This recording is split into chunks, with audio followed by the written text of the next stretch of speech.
Yeah,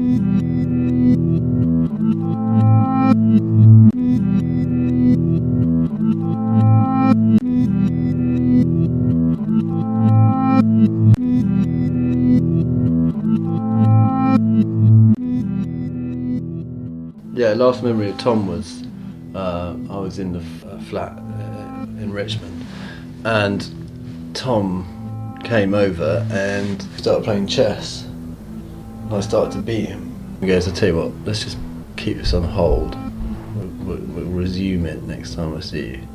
I said, "Okay." I just remember keeping the board on hold.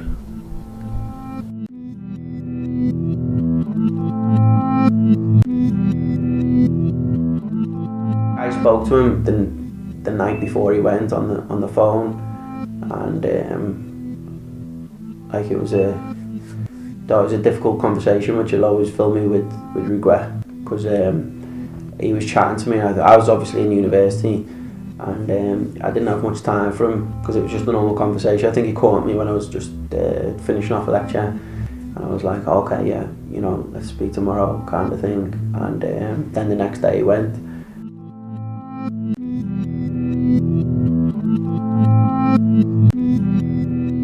I just remember him being on the phone to someone rang his mobile, and like him laughing so much, my daughter and I were laughing, and he literally walked out the door laughing,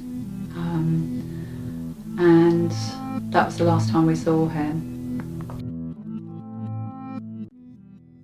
He'd met up with his friend in Woodbridge, which is our local market town, about 10 miles away from here, and another friend, and it was a last minute decision. I think quite late in the night. I think they'd had, several beers. They decided to go clubbing in Ipswich. Luke's friend Zach went to get drinks at the bar, and when he came back, Luke wasn't there. I got my friend Vicky, who I'd stayed out on Friday night, to run and see if Luke's bike was there, and it was still there.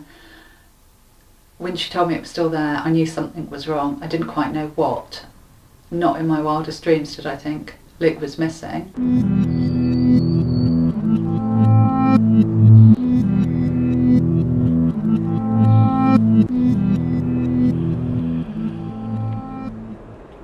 We had a call from work to my nan saying that he didn't turn up. So like I said, I was in the gym at the time. She called me and said, "Oh, your dad's not, have you heard from your dad? He's not turned up." And I said, "Oh, I've not heard, but you don't think any of it at the time." And then that night I called back and he's still not gone, still not turned up. And that's when it kind of hit me, and I thought, when you get a feeling, you think there's something up here.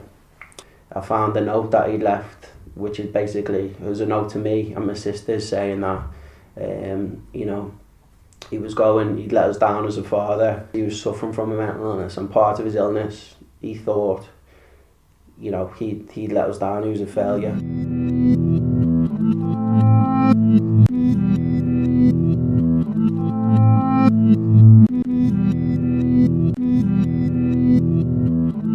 And that was it. Front door clicked, off he went. And about a week later, we all suddenly started to think this is really weird, because normally when Tom went off, she often did, you get a phone call within the week. And we found a note in his bedroom which said, what were the exact words? Going away for a while, might be gone for some time. I teach my son about him. And my boys know all about Tom as well. We've really kept him alive, just in case he ever comes back. So if he came back, they would really know who Uncle Tom was, which I think is a really important thing, actually. He will come. We will see him again, for sure.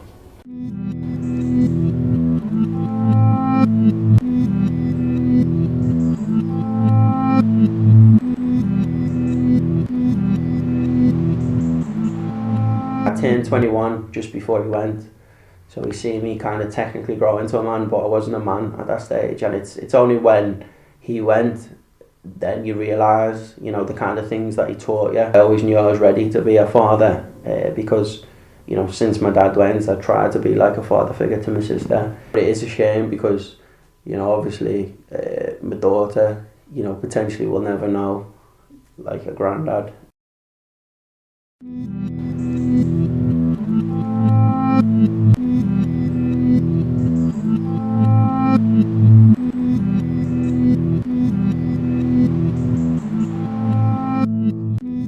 I remember sitting outside on our little patio, and my daughter and my nephew were both in the kitchen, and it was really hot. It was a really hot day, and I just remember hearing this really strange noise. I didn't really know what it was, and then I realised it was me. I was howling. I have never experienced anything like it in my life. I think I was treading such a fine line between sanity and insanity.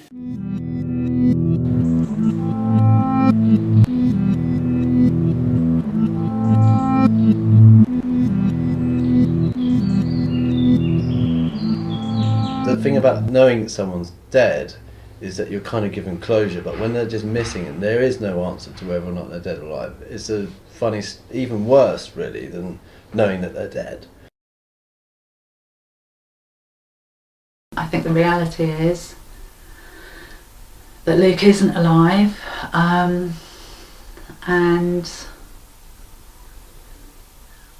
I suppose my hope is we just have answers before I die.